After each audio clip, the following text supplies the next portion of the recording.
ಭಕ್ತಿಯೊಳ ಜನ ಧ್ಯಾನಿಸಿ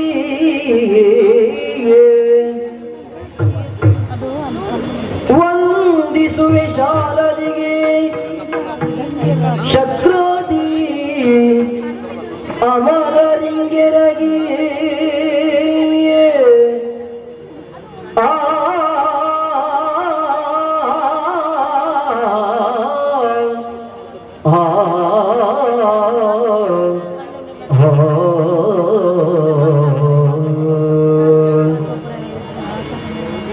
ನಾಂದಿಯೊಳು ವರವ್ಯಾಸ ಮುನಿಪದ ದ್ವಂದ್ವ ಕಾನತನಾಗಿ ನಾಂದಿಯೊಳು ವರವ್ಯಾಸ ಮುನಿಪದ ದ್ವಂದ್ವ ಕಾನತನಾಗಿ ಕವಿಗಳ ಸಣ್ಣನಿಗೆ ಬಲ ಬಂದು ಬೇಳುವೆ ನೀ ಕಥಾಮೃತವ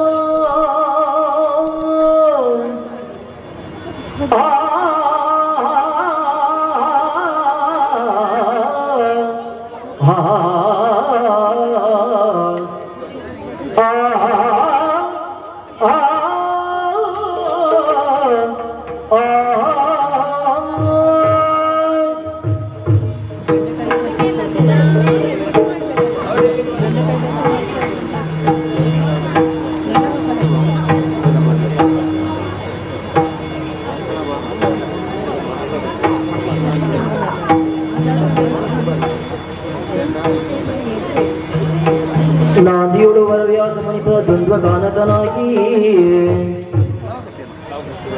ಕವಿಗಳ ಸಂದಣಿಯ ಬಲ ಒಂದು ಬೇಳುವಿನ ಕಥಾಮೃತವೋ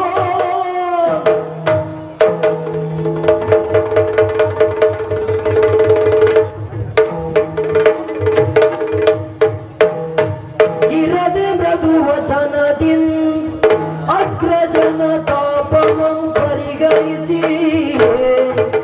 ಲಕ್ಷ್ಮಣ ಸರ್ವೋಪಚಾರದು ಸರಸಿ ಜಗದೊಳಗಿಂ ತಣ್ಣೀರ ಹನಿಗಳಂ ತಳಿದು ಚೇತನಗೊಳಿಸಲು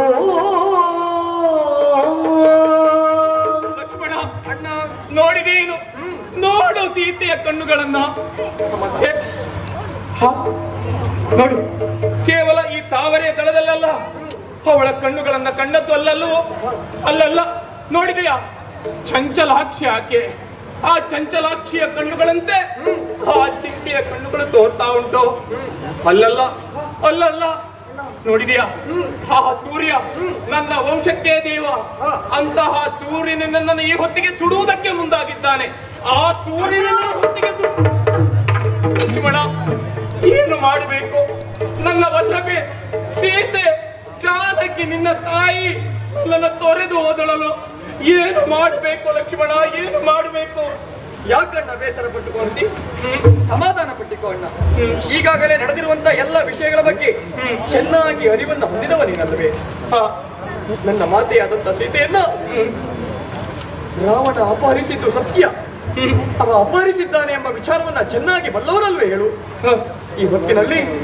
ಕಾಣುವಂತ ಕಮಲದಲ್ಲಿ ನೀರಿನಲ್ಲಿ ಸುತ್ತಮುತ್ತಲಿನ ವಾತಾವರಣದಲ್ಲಿ ಮಾತೆ ಸೀತೆಯನ್ನ ಕಂಡು ಗೋಳಿಡುತ್ತಾ ಇದ್ದೀಯ ಮಾತೆ ಸೀತೆ ಎದುರಿಗೆ ಬರುತ್ತಿರುವ ಹಾಗೆ ಯಾಕಣ್ಣ ಭಾವಿಸಿಕೊಳ್ತಾ ಇದ್ದೀಯ ಭೂಜಾತಿ ಅಲ್ವೇನವಳು ಅಣ್ಣ ಈ ಭೂಮಿಯ ತುಂಬೆಲ್ಲ ಹರಡಿ ಕುಳಿತಿದ್ದಾಳೆ ಈ ಹೊತ್ತಿಗೆ ನೀನೇ ಈ ರೀತಿಯಾಗಿ ಬೇಸರವನ್ನ ಪಟ್ಟುಕೊಂಡು ನೀನೇ ಕೊರಗಿ ಹೋಗುತ್ತಿ ಅಂತ ಆದ್ರೆ ನಮಗೆಲ್ಲ ಸಮಾಧಾನವನ್ನ ಹೇಳುವವರು ಯಾರನ್ನ ಹೇಳು ಜಗತ್ತಿಗೆ ಬೆಳಕನ್ನ ಕೊಡುವಂತ ಸೂರ್ಯನೇ ಕಣ್ಣನ್ನ ಕಾಣಿಸದೆ ದಾರಿಯನ್ನ ತೋರಿ ಎಂಬಾಗಿ ಹೇಳುತ್ತಾ ಹೊರಟ್ರೆ ಈ ಜಗತ್ತಿಗೆ ಬೆಳಕನ್ನ ಕೊಡುವವರು ಯಾರು ವಾಯುವೆ ಸೆಕೆಯಿಂದ ಬೆವತು ಹೋದ ಅಂತ ಆದ್ರೆ ಉಳಿದವರಿಗೆಲ್ಲ ತಂಪನ್ನ ನೀಡುವವರು ಯಾರಣ್ಣ ಆ ಕಾರಣಕ್ಕಾಗಿ ಸಮಾಧಾನ ಮಾಡಿಕೊ ನಮಗೆಲ್ಲ ಧೈರ್ಯವನ್ನ ಹೇಳಬೇಕಾದಂತ ನೀನು ಈ ರೀತಿಯಾಗಿ ಸುದ್ದಿ ಹೋದ್ರೆ ನಮಗೆಲ್ಲ ಸಮಾಧಾನ ಹೇಳುವವರು ಯಾರಣ್ಣ ನಿಜ ಅಣ್ಣ ಉತ್ತರದಿಂದ ಹೊರಟು ಬಂದವರು ನಾವು ಆದ್ರೆ ಈ ಹೊತ್ತಿಗೆ ರಾಮನ ಬದುಕಿನಲ್ಲಿಯೂ ಉತ್ತರವೇ ಇಲ್ಲದಾಗಿ ಹೋಯ್ತಲ್ಲ ಅಲ್ಲದೆ ಹೋದ್ರೆ ಇಡೀ ಪ್ರಪಂಚದಲ್ಲಿ ಇಲ್ಲಿಯ ತನಕ ವಿಶ್ವಾಮಿತ್ರರನ್ನು ವಸಿಷ್ಠರನ್ನು ಕೇಳಿದ್ದಾದ್ರೂ ಹೇಗೆ ಹುಟ್ಟಿನಿಂದಲೇ ಹಗೆಗಳವರು ಎನ್ನುವುದಾಗಿ ಪ್ರತಿಯೊಬ್ಬರು ಹೇಳಿದ್ರು ಆದ್ರೆ ಆ ವಿಶ್ವಾಮಿತ್ರರು ವಸಿಷ್ಠರಂತವರು ಒಂದಾಗಿದ್ದು ಯಾರ ಪ್ರಸಂಗದಲ್ಲಿ ಅದು ಈ ರಾಮನ ಪ್ರಸಂಗದಲ್ಲಿ ಅಂತ ಹೇಳಿಕೊಳ್ಳುವಾಗ ಹೆಮ್ಮೆ ಆಗುತ್ತಾ ಉಂಟು ಆದ್ರೆ ಅಂತಹ ಗುರುಗಳಿಗೆ ಶಿಷ್ಯನಾಗಿ ಹುಟ್ಟಿಕೊಂಡಂತಹ ಈ ರಾಮ ತನ್ನ ವಲ್ಲಭೆಯನ್ನೇ ರಕ್ಷಿಸಿಕೊಳ್ಳುವುದಕ್ಕೆ ಅಸಾಧ್ಯವಾಗಿ ಹೋದ ಛೆ, ಇನ್ನಿರುವುದು ಕೇವಲ ವತ್ಸರಗಳು ಮಾತ್ರ. ಈ ವತ್ಸರಗಳು ಕಳೆದು ಪುನರಪಿ ನಾನು ಹೋಗಿ ಮುಟ್ಟದೆ ಹೋದ್ರೆ ಅಯೋಧ್ಯೆಯಲ್ಲಿ ಮರು ಗಳಿಗೆಯಲ್ಲೇ ನನ್ನ ತಲೆಯನ್ನ ಕಡಿದುಕೊಳ್ಳುತ್ತೇನೆ ಎನ್ನುವುದಾಗಿ ಹೇಳಿದಂತಹ ಆ ಭರತನ ಮಾತು ಹೋಗಬೇಕು. ಯಾವ ಮುಖವನ್ನ ಇರಿಸಿಕೊಂಡು ಅತ್ತ ಕಡೆಯಲ್ಲಿ ನಾನು ಸಾಗಬೇಕು? ಹೇಗೆ ಹೇಳಿಕೊಳ್ಳಲಿ? ಭರತ, ನನ್ನ ಹೆಂಡತಿಯನ್ನ ನಾನು ಕಳೆದುಕೊಂಡಿದ್ದೇನೆ, ಈ ಹೊತ್ತಿಗೆ ಬಂದು ಮತ್ತೆ ಪೀಠವನ್ನ ಏರ್ತೇನೆ ಅಂತ ಯಾವ ಮುಖದಿಂದ ನಾನು ಹೇಳಲು? ಅಲ್ಲ, ನನ್ನ ತಾಯಂದಿರು ಮೂವರು ಕಾಯ್ತಾ ಇರ್ತಾರೆ ಈ ರಾಮನಿಗಾಗಿ. ಸರಿ. ಕೈಕೇಯಿ ನನ್ನ ಬದುಕಿನಲ್ಲಿ ದುಃಖವನ್ನೇ ತಂದಳು ಎನ್ನುವುದಾಗಿ ಆ ಹೊತ್ತಿಗೆ ನೀನು ಸಿಟ್ಟುಗೊಂಡಿದ್ದೆ, ಕುಪಿತಗೊಂಡಿದ್ದೆ. ಹೌದಣ್ಣ. ಆದ್ರೆ ಅಲ್ಲವೋ, ಅವಳು ಬದುಕಿನಲ್ಲಿ ನಮಗೆ ಅಮೃತವನ್ನ ಕುಡಿಸಿದವಳು. ಹುಟ್ಟಿದಂತಹ ಹೊತ್ತಿಗೆ ಭರತನಿಗೂ ಎದೆ ಹಾಲನ್ನು ಕೊಡದೆ ಹೋದ್ರು ಈ ರಾಮನಿಗೆ ಎದೆ ಹಾಲನ್ನು ಕೊಟ್ಟಿದ್ದಾಳೆ. ಅಂತಹ ತಾಯಿಗೆ ಯಾವ ಉತ್ತರವನ್ನು ಕೊಡಲು ನಾನು? ಇಲ್ಲ, ಯಾವುದನ್ನೂ ಮಾಡುವುದಕ್ಕೆ ಅಸಾಧ್ಯವಾಗಿ ಹೋಗಿದೆ. ಕಾರಣವನ್ನು ಅರಿತುಕೊಂಡೆ. ಏನಣ್ಣ? ಸಪ್ತಪದಿಯನ್ನ ಕೇವಲ ತುಳಿದು ಬಂದ್ರೆ ಆಗಿಲ್ಲ, ಹೆಣ್ಣಾದವಳು ಸರಿ ಮನಸ್ಸಿನ ಒಳಗೆ ಬರಬೇಕಂತೆ. ಆ ಶ್ರೀಮನ್ನಾರಾಯಣ ತನ್ನ ಹೃದಯದಲ್ಲಿಯೇ ಕೊಟ್ಟಿದ್ದಾನೆ ಸ್ಥಾನವನ್ನ ಲಕ್ಷ್ಮೀ ದೇವಿಗೆ. ಹಾಗಾದ್ರೆ ಲಕ್ಷ್ಮಿ ಅಂತ ಹೇಳಿದ್ರೆ ಕೇವಲ ಹಣವೇ? ನಮ್ಮಲ್ಲಿರುವಂತಹ ಸಂಪತ್ತು ಯಾವ ಸಂಪತ್ತಿರಬೇಕು? ಅದು ಧರ್ಮದ ಸಂಪತ್ತಾಗಿರಬೇಕು. ಧರ್ಮದ ಮೂಲಕವಾಗಿಯೇ ಗಳಿಸಿಕೊಳ್ಳಬೇಕು. ನೀವೆಲ್ಲ ಹೇಳ್ತೀರಿ, ನೀನು ಹಿರಿಯವನಿದ್ದಿ, ನಮಗೆ ಯಾರು ಮತ್ತೆ ಹೇಳುವವರಿದ್ದಾರೆ ಅಂತ ಅಲ್ವಾ? ಹೌದು, ಜಗತ್ತಿನಲ್ಲಿ ಕಿರಿಯವರಿಗೆ ದುಃಖವೊಂದು ಒದಗಿ ಬಂದಿತ್ತು ಅಂತಾದ್ರೆ ಹಿರಿಯವರು ಬಂದು ಸಾಂತ್ವನವನ್ನ ಮಾಡ್ತಾರೆ. ಅದೇ ಪೀಠವನ್ನ ಏರಿ ಕುಳಿತವನು ಅಥವಾ ಎಲ್ಲರೊಂದಿಗೂ ದಾರಿಯನ್ನು ತೋರಿಸಬೇಕಾದಂತವನು, ಅಂತವನಿಗೆ ದುಃಖವೊಂದು ಒದಗಿ ಬಂದಿತ್ತು ಅಂತಾದ್ರೆ ಸಾಂತ್ವನವನ್ನು ಮಾಡುವವರು ಯಾರಿದ್ದಾರೋ? ಕಷ್ಟವನ್ನ ನೀವ್ಯಾರು ಮಾಡುವುದಿಲ್ಲ ಅಂತ ಹೇಳಿ ಅಲ್ವೋ? ಆದ್ರೂ ನನ್ನಿಂದ ಹೇಳಿಕೊಳ್ಳುವುದಕ್ಕೆ ಅಸಾಧ್ಯವಾಗಿ ಹೋಗಿದೆ. ಅಂತಹ ಬದುಕೊಂದು ರಾಮನಲ್ಲಿ ಈ ಹೊತ್ತಿಗೆ ಕಲ್ಪಿತವಾಗಿದೆ ಅಂತ ಹೇಳಿ ಆದ್ರೆ ಅದೆಲ್ಲವೂ ಆ ವಿಧಿಲಿಖಿತವೇ ಸರಿ. ಕೆಲವೊಂದು ಸಂದರ್ಭದಲ್ಲಿ ಹೇಳಿದ್ರು, ರಾಮ ಆ ವಿಧಿಗಿಂತ ಮೇಲಿದ್ದಾನೆ. ಹಾಗಾದ್ರೆ ಪ್ರಪಂಚದಲ್ಲಿ ಯಾರು ಮೇಲಲ್ಲ, ಯಾರು ಕೆಳಗಿಲ್ಲವೇ ಇಲ್ಲ. ಆ ಕಾಲ ಪುರುಷನ ಕೈವಾಟಕ್ಕೆ ನಾವೆಲ್ಲ ಗೊಂಬೆಗಳಾಗಿ ವರ್ತಿಸಬೇಕು. ಸತ್ಯ ಮಗನೇ, ಈ ಹೊತ್ತಿಗೆ ನನ್ನಲ್ಲಿ ರೋಷಾವೇಶ ಎನ್ನುವುದು ಮತ್ತಷ್ಟು ಹರಿಯುತ್ತಾ ಉಂಟು. ಕಾರಣ ಏನು? ಅಪಹರಿಸಿದ್ದಾನೆ ನನ್ನ ಮಡದಿಯಾದಂತಹ ಸೀತೆಯನ್ನ. ನನ್ನಲ್ಲಿರುವಂತಹ ಜಾತ ಬಾಣಗಳಿಂದ ಈಗಲೇ ಆ ರಾವಣನನ್ನ ಕೊಂದು ಬರಬೇಕು ಎನ್ನುವುದಾಗಿ ಆಜ್ಞೆಯನ್ನು ಕೊಟ್ಟದ್ದೇ ಹೋದಾದ್ರೆ ಅವನ ಶಿರಸ್ಸನ್ನು ಕಡಿದು ಸೀತೆಯನ್ನ ಇಲ್ಲಿಗೆ ತರಿಸಿಕೊಳ್ಳುವಂತಹ ಶಕ್ತಿ ನನಗುಂಟು, ಆ ಯೋಗ್ಯತೆ ನಿನಗಿದೆ. ಆದ್ರೆ ಅದನ್ನ ಮಾಡುವುದು ಅಲ್ಲವೇ ಅಲ್ಲ. ಎಲ್ಲಿ ಕೆಟ್ಟದ್ದುಂಟು ಆ ಕೆಟ್ಟದರ ಮಧ್ಯದಲ್ಲಿಯೇ ಹೋಗಿ ನಿಲ್ಲಬೇಕು. ಆ ಕೆಟ್ಟವರಿಗೂ ಕೂಡ ಒಳ್ಳೆಯದೇನು ಎನ್ನುವುದನ್ನ ಕಲಿಸಿಕೊಡಬೇಕು. ಅದಲ್ವೇ ನಿಜವಾದಂತಹ ರಾಮನ ಧ್ಯೇಯ. ಅಂತಹ ರಾಮನ ಧ್ಯೇಯಕ್ಕೆ ಒದಗಿ ಬಂದವ ನೀನು. ಹಾಗಾಗಿ ಹೆದರುವವನಲ್ಲವೇ ಅಲ್ಲ. ಮಾತನಾಡುತ್ತಾ ಮಾತನಾಡುತ್ತಾ ಬಂದು ನಿಂತಿರುವಂತಹ ಪ್ರದೇಶವೇ ಪಂಪಾ ತೀರವಲ್ಲವೇ? ಪಂಪಾ ತೀರಕ್ಕೆ ಸಾಗಬೇಕು. ಹೇಳಿದಂತಹ ಮಾತುಂಟು ಮೂವರು. ಅದೇ ತೆರನಾಗಿ ಪಂಪಾ ತೀರಕ್ಕೆ ಬಂದಿದ್ದೇವೆ. ಹಾಗಾದ್ರೆ ನಾವು ಕಾಣಬೇಕಾದದ್ದು ಯಾವುದು?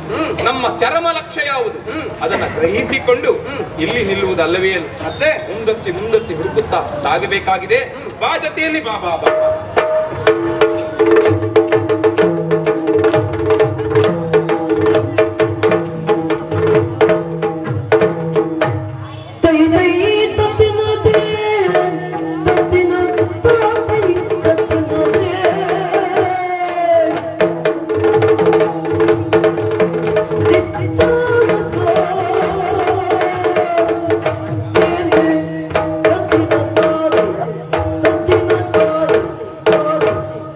Yeah.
ತನಗೀಗ ಕೇಳಿ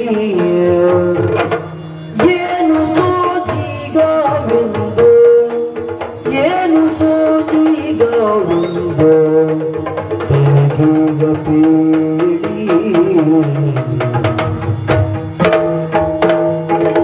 ಏನು ಸೋಜಿಗವೆಂದು ಏನು ಸೋಜಿಗವೆಂದು ಏನು ಸೋಜಿಗವೆಂದು ತನಗೀಗ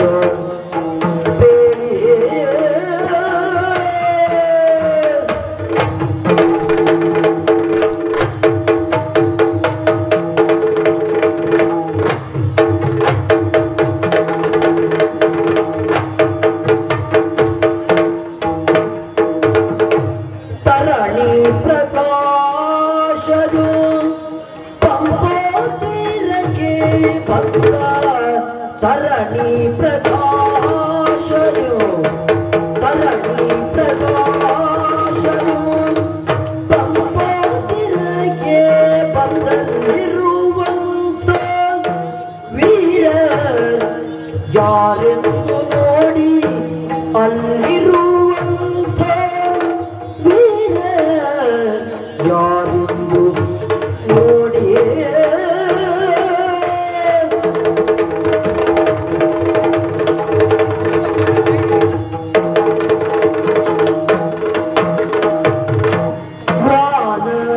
ವಾನರೇಶ್ವರ ಎಲ್ಲರೂ ಕೇಳಿಯೇ ಏನು ಸೋಜಿಗವೆಂದು ತನಗೀಗ ಹೇಳಿ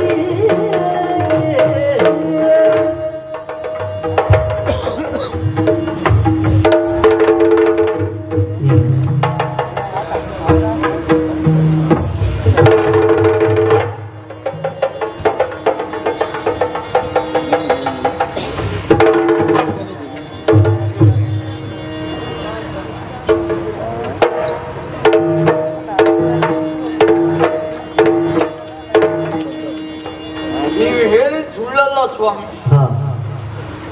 ಅಣ್ಣವಾಲಿಯ ಭಯದಿ ಏನು ಮಾಡೋಣ ಹೇಳಿ? ಗ್ರಹಚಾರ ಯೋಗ ಇದ್ದವರಿಗೆ ಭಾಗ್ಯ ಇರುವುದಿಲ್ಲ. ನಮ್ಮ ಪಾಲಿಗೆ ಗ್ರಹಚಾರವೇ ಸರಿ ಇಲ್ಲ.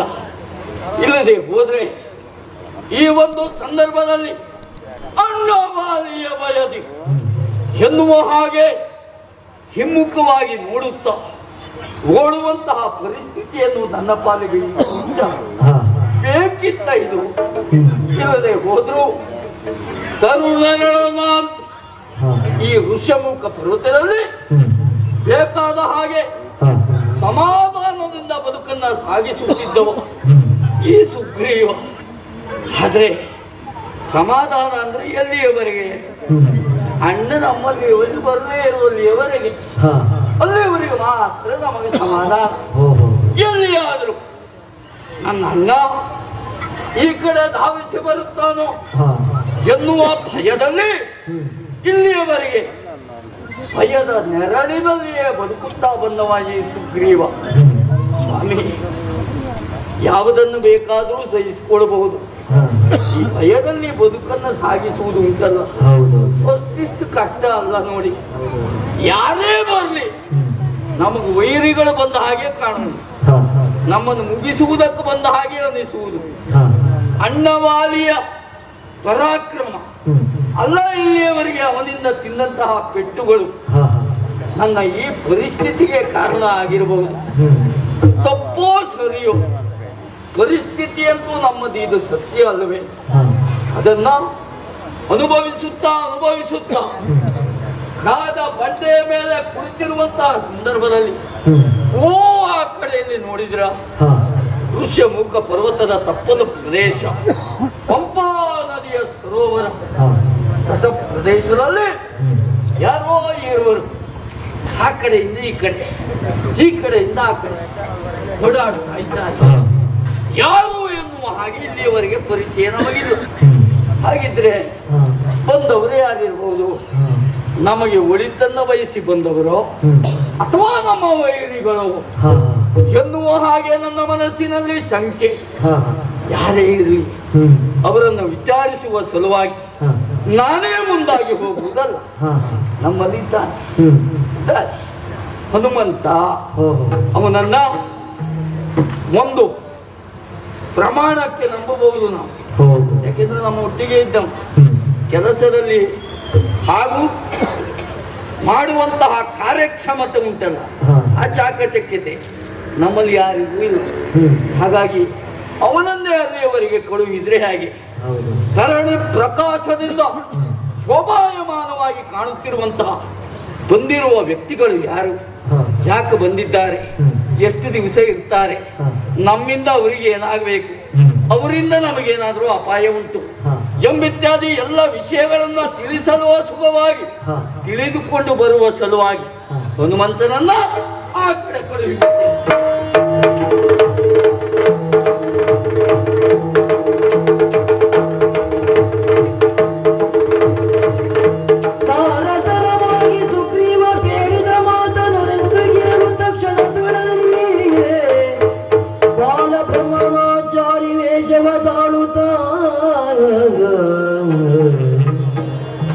ನಮೋ ನಮಃ. ನಮಸ್ಕಾರ ಸ್ವಾಮಿ ಇಬ್ಬರಿಗೂ. ಪ್ರತಿ ನಮಸ್ಕಾರ. ನಮಸ್ಕಾರ.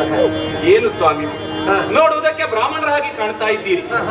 ಬ್ರಾಹ್ಮಣರು ಮೊದಲಾಗಿ ನಮಸ್ಕಾರ ಮಾಡುವುದಲ್ಲ, ಬ್ರಾಹ್ಮಣರು ಹಾಗೆ ಕಾಣ್ತಾ ಇದ್ದೀರಿ. ಹಾಗಾಗಿ ಅಲ್ಲ, ಮಾತಿಗೆ ಹೇಳಿದ್ದು ಬ್ರಾಹ್ಮಣರ ರೂಪದಲ್ಲಿದ್ದೀರಿ, ನೀವು ನಮಸ್ಕರಿಸುವುದಲ್ಲ, ನಾನು ನಮಸ್ಕರಿಸಬೇಕಲ್ವೋ? ಯಾಕೆ ನಾನು ನಮಸ್ಕಾರ ಮಾಡಿದ್ದೇನೆ, ಮತ್ತೆ ನಿಮ್ಮ ವಿವೇಕ ತನಕ ಬಿಟ್ಟಿದ್ರು. ಜ್ಞಾನಿಗಳು ಹೇಳಿದ ಮಾತು. ಬ್ರಾಹ್ಮಣರು ಅಂತ ಹೇಳಿದ್ರೆ ಜ್ಞಾನಿಗಳು, ಜ್ಞಾನಿಗಳು ಹೇಳಿದ್ದೆ ನಮಗೆ ವೇದವ್ಯಾಖ್ಯೆ. ಸಂತೋಷ ಆಯ್ತು. ನಾನು ನಿಮ್ಮಲ್ಲಿ ಒಂದು ವಿಷಯ ಕೇಳಬೇಕೆನ್ನುವಂತ ಆಸೆ ಹೊತ್ತಿದ್ದೇನೆ. ತಪ್ಪಲ್ಲ. ವಿಶೇಷವಾದಂತಹ ಪ್ರದೇಶವೂ ಹೌದು, ದಡ್ಡ ಕಾನನ ಇದೆ.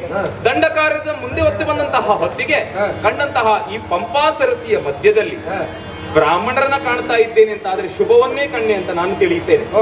ಶುಭವನ್ನೇ ಬಯಸಿ ಹೊರಟವ ನಾವು, ಆ ಶುಭದ ಲಕ್ಷ್ಮಿಯ ನಿರೀಕ್ಷೆಯಲ್ಲಿದ್ದವ. ಬಂದಂತಹ ನೀವೇ ಪ್ರಶ್ನೆ ಮಾಡ್ತೀರಿ ಅಂತಾದ್ರೆ ಯಾವಲಿಂದ ಬಂದಿರಯ್ಯ ನೀವು ಬಾಲಕರಿರ,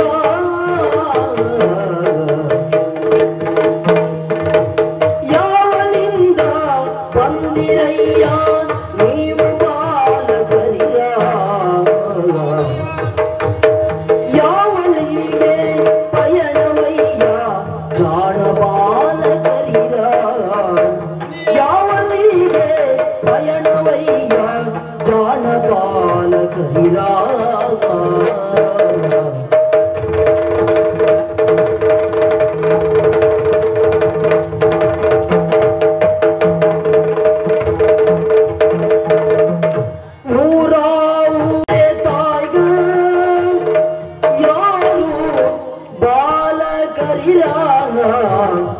ನಿಮ್ಮ ಹೋರಡವಿಗೆ ಕಳುಹಿಸಿದವರು ಯಾರು ಬಾಲಕರಿರ.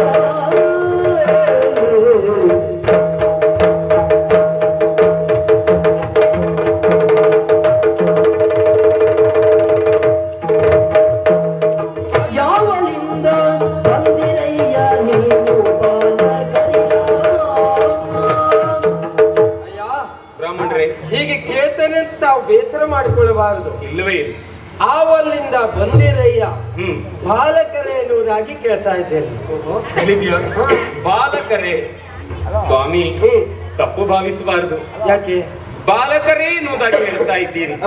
ಹೇಳುವಂತಹ ನಿಮ್ಮನ್ನ ಸರಿಯಾಗಿ ಅವಲೋಕಿಸಿದ್ರೆ ನೀವೇನು ವಯಸ್ಸಾದವರಲ್ಲ, ವೀಕ್ಷಿಸಿದ್ರೆ ನಮಗಿಂತ ಚಿಕ್ಕವರಾಗಿ ಕಾಣ್ತಾ ಇದ್ದೀರಿ. ಬ್ರಾಹ್ಮಣರಾದ್ರಿಂದ ಬ್ರಾಹ್ಮಣೇತರಾಗಿದ್ರೆ ಈ ಹೊತ್ತಿಗೆ ನಾನು ಬಾಲಕ ಅಂತ ಕರೀಬೇಕಿತ್ತು, ನಿಮ್ಮನ್ನ ಕರೆಯುವ ಹಾಗಿಲ್ಲ. ವಯಸ್ಸಿನಲ್ಲಿ ನಮಗಿಂತ ಸಣ್ಣವರು, ಆದ್ರೂ ಬಾಲಕರೇ ಅಂತ ಕರೆದದ್ಯಾಕೆ ಅಂತ ಗೊತ್ತಾಗ್ಲಿಲ್ಲ. ಗೊತ್ತಾಗ್ಲಿಲ್ವೇ? ಒಬ್ಬ ವಯಸ್ಸಾದಂತಹ ವ್ಯಕ್ತಿ ಒಂದು ಹೆಣ್ಣು ಮಗುವನ್ನು ಕಂಡಾಗ, ಸಣ್ಣ ಮಗು ಕಂಡಾಗ ಅವಳನ್ನು ಕರೆಯುವಂತಹ ರೀತಿ ಹೇಗೆ? ಹೇಗೆ? ಇಲ್ಲಿ ಬಾರಮ್ಮ ಅಂತ ಕರೀತಾರೆ, ಅಮ್ಮ ಅಂತ ಕರೆಯುವುದು. ಹೌದು. ಅದೇನು ಹಾಗೆ? ಹುಟ್ಟಿನಿಂದಲೂ ಆ ಅಮ್ಮ ಎನ್ನುವಂತ ಪದ ಬಂದಿದ್ದು ಅವಳಿಗೆ. ಅಮ್ಮ ಎನ್ನುವಂತ ಪದ. ಹಾಗಾಗಿ ಅಮ್ಮ ಎನ್ನುವುದಾಗಿ ಅವಳನ್ನು ಕರೆಯುವುದು. ಮುಂದೊಂದು ದಿನ ಅವಳು ತಾಯಿಯಾಗುವುದಕ್ಕಿದ್ದಾಳೆ, ಆ ನೆಲೆಯಲ್ಲಿ ಅವಳನ್ನು ಅಮ್ಮ ಅಂತ ಕರೆದದ್ದು. ಸರಿ, ಹೆಣ್ಣು ಮಕ್ಕಳಿಗೆ ಅಮ್ಮ ಅಂತ ಕರೆದ್ರಿ, ಗಂಡ ಅದು ನನಗೆ ಬಾಲಕ ಅಂತ ಕರೆದದ್ದು ಯಾಕೆ ಅಂತ ಬೇಕಲ್ಲ. ನಿಮ್ಮನ್ನು ನೋಡಿದಾಗ ಬಾಲಕರ ಹಾಗೆ ನನಗೆ ಕಂಡಿದ್ದು ಒಂದು ಕಂಡಿದ್ದು, ಇನ್ನೊಂದು ಮತ್ತೊಂದು ಮುಂದೊಂದು ದಿವಸ ತಾವು ಬಾಲಕರಾಗುವವರೇ, ನಮಗೂ ಬಾಲಕರಾಗುವವರು, ಬಾಲಕರಾಗುವವರು. ನಮೋ ನಮಃ ಸ್ವಾಮಿ. ಎರಡು ರೀತಿಯಲ್ಲಿ ಕರೆದಿದ್ದು ದಿವ್ಯಜ್ಞಾನಿಗಳು. ಹಿಂದೆ ಬಾಲಕರಾಗಿದ್ರಿ, ಮುಂದೊಂದು ದಿನ ನಿಮಗೆ ಬಾಲಕರು ಹುಟ್ಟುವವರಿದ್ದಾರೆ.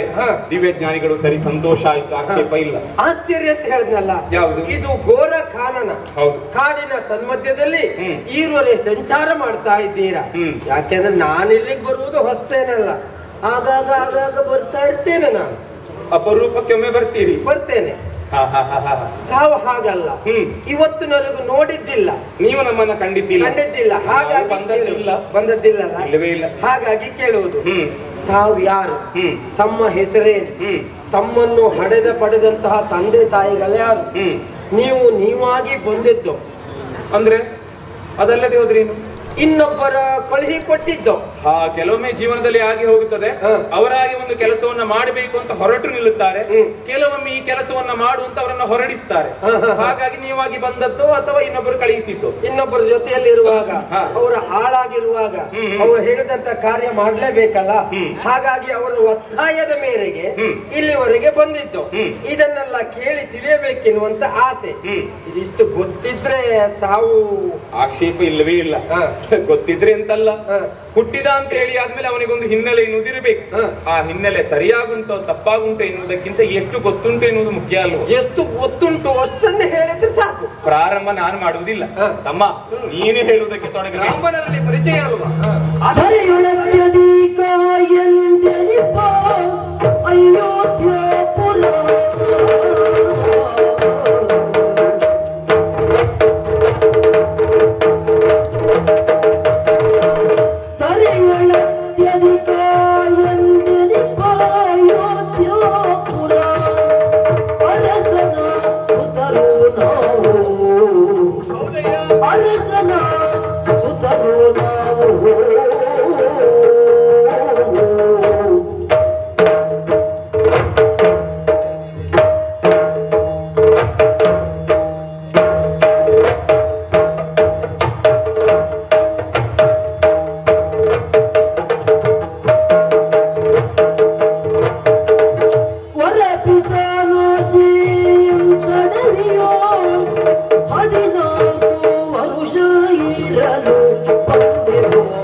ನೀವೆಣಿಸಿದ ಹಾಗೆ ಇಲ್ಲಿಗೆ ಅಪರಿಚಿತರು ನಾವು ಹೌದು. ಈ ಪರಿಸರವೆಲ್ಲವೂ ನಮಗೆ ಹೊಸತಾದದ್ದು ಹೌದು. ಹಾಗಂತ ನಮ್ಮ ಪರಿಚಯವನ್ನ ಕೇಳಿದ್ರಲ್ವಾ, ಹೇಳಬೇಕು ಅಂತ ಆದ್ರೆ ಮೊದಲಾಗಿ ನಮ್ಮ ವಂಶದಿಂದ ಪ್ರಾರಂಭ ಮಾಡಬೇಕಾಗ್ತದೆ. ಬುಡಗಟ್ಟಿ ಬೇಕಾಗ್ತದೆ ಅಲ್ವಾ? ಅಲ್ಲಿಂದಲೇ ನಮ್ಮ ಬುಡಗಟ್ಟಿ ಉಂಟು, ಅದೊಂದು ಸರಿಯಾಗಿ ಅಂತ ನೀವೇ ಹೇಳ್ಬೇಕು. ಅದು ಗಟ್ಟಿದ್ರೆ ಮುಂದೆ ಸುರಕ್ಷಿತವಾಗಿ ಸುಗಮವಾಗಿ ಸಾಕ್ತದೆ ಎನ್ನುವುದಕ್ಕೆ ಅನುಮಾನವೇ ಇಲ್ಲ. ಸಂತೋಷ. ಬ್ರಾಹ್ಮಣ ಶ್ರೇಷ್ಠರೇ, ಕೇಳಿರಬೇಕು ನೀವು, ಈ ಲೋಕಮುಖದಲ್ಲಿ ಎರಡು ವಂಶಗಳು ಪ್ರಖ್ಯಾತವಾದದ್ದು. ಒಂದು ಸೂರ್ಯವಂಶ, ಇನ್ನೊಂದು ಚಂದ್ರವಂಶ. ಕೇಳ್ತೇನೆ ಅಲ್ವಾ? ಪ್ರಖ್ಯಾತವಾದಂತ ಸೂರ್ಯವಂಶದಲ್ಲಿ ಜನಿಸಿದವರು ನಾವಿದ್ದೇವೆ. ಹಾಗಿದ್ರೆ ನಮಗೊಂದು ನಾಡು ಬೇಡುವ? ಸೂರ್ಯವಂಶದವರಾದ ನಮಗೆ ನಾಡು ಬೇಡುವ? ಹೌದು. ನಮ್ಮ ನಾಡು ಯಾವುದು ಗೊತ್ತಾ? ಗೊತ್ತಾಗಲಿಲ್ಲ. ಪ್ರಖ್ಯಾತವಾದಂತಹ ನಾಡು, ಅದುವೇ ಅಯೋಧ್ಯ ನಗರ. ಅಯೋಧ್ಯ. ಹೌದೌದು. ಕೇಳಿದ್ದೇನೆ. ಯೋಧರಾದವರಿಗೆ ಆ ನಾಡನ್ನ ಭೇದಿಸಲಿಕ್ಕಾಗದ ಕಾರಣಕ್ಕಾಗಿ ಅಯೋಧ್ಯ ಎಂಬ ಹಾಗೆ ಹೆಸರು ಬಂದದ್ದು. ಹಿಂದೊಂದು ಸಂದರ್ಭದಲ್ಲಿ ಸುದೀರ್ಘವಾಗಿ ಆ ಅಯೋಧ್ಯೆಯನ್ನ ಆಳಿ ಬಾಳಿ ಬಂದಂತ ದಶರಥ ಭೂಪತಿಗಳಿಗೆ ಸುತರು ನಾವಿದ್ದೇವೆ. ದಶರಥ ಚಕ್ರವರ್ತಿಗಳು ಅವರ ಮಕ್ಕಳು ನಾವು. ಮಕ್ಕಳಲ್ಲಿ ಹಿರಿಯನಾದಂತಹ ನಾನು